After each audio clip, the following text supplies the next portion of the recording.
suis Madame Tsumugabuka Guili. J'officie en tant que conseillère en communication et relations publiques auprès du directeur général de la SNPC.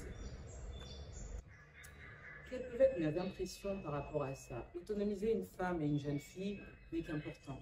Comme je disais tantôt, j'officie en tant que conseillère en communication et relations publiques à la SNPC. Ça veut dire qu'à un moment donné, des personnes ont cru ou ont donné les possibilités de pouvoir faire des études, de pouvoir acquérir des diplômes et être aujourd'hui au poste où je suis. Mais l'autonomisation ne passe pas que par cela, elle passe aussi par des appuis sur des activités génératrices de revenus, elle passe par des appuis sur ce qui rend toute femme et jeune fille en mesure de se prendre en charge.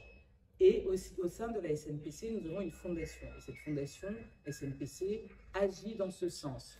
Et je voudrais préciser que toutes les actions que mène la SNPC en tant que société nationale sont des actions qui viennent en appui à ce que le gouvernement de la République a mis en place. Donc c'est en appui en cela. Donc cette fondation SNPC, comme je vous disais tantôt, nous avons des jeunes étudiantes que nous avons envoyées à Bakou pour pouvoir finaliser leur cursus d'ingénieur.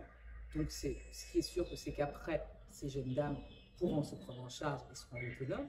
Nous avons au sein de certains projets la mise en place ou l'appui à certaines associations pour pouvoir développer des activités génératrices de revenus.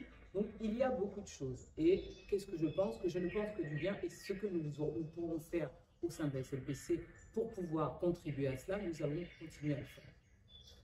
Alors, la Société nationale des pétroles du Congo compte environ, ou précisément 419 personnes. Là, je parle de la société Maison Mère. Sur les effectifs de 419, nous avons 149 femmes.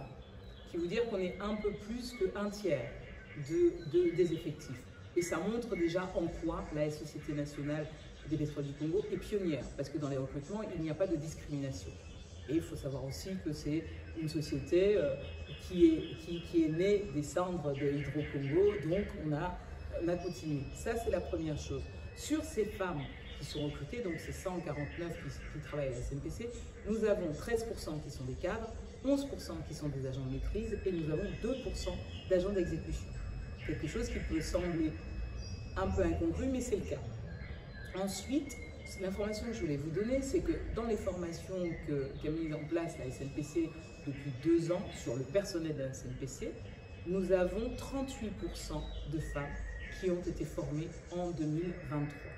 Ce qui veut dire que 2023, on continue en 2024.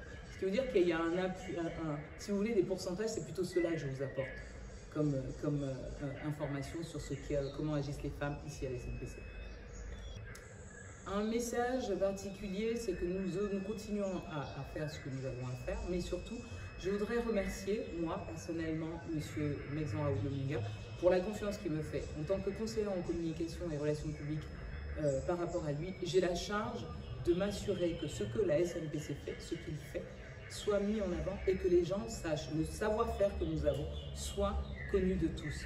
Et ça, ce n'est pas donné à tous. Ça aurait pu être un homme, mais là, pour l'occasion, c'est une femme. Mais il n'y a pas que moi. Nous avons d'autres, il y a une autre conseillère au cabinet avec nous, mais nous avons aussi de nombreuses femmes qui occupent les postes de chef de division, donc les postes moi j'appelle ça rang de directeur ici, les chefs de division, mais aussi les chefs de département. Donc pour toutes ces femmes-là, qui ont eu la possibilité et qui ont eu cette chance d'avoir été à qui on a donné une responsabilité, je les encourage à continuer à montrer leur savoir-faire et je remercie doublement M. Mexan Aoulominga qui est notre DG en fait. Merci à vous.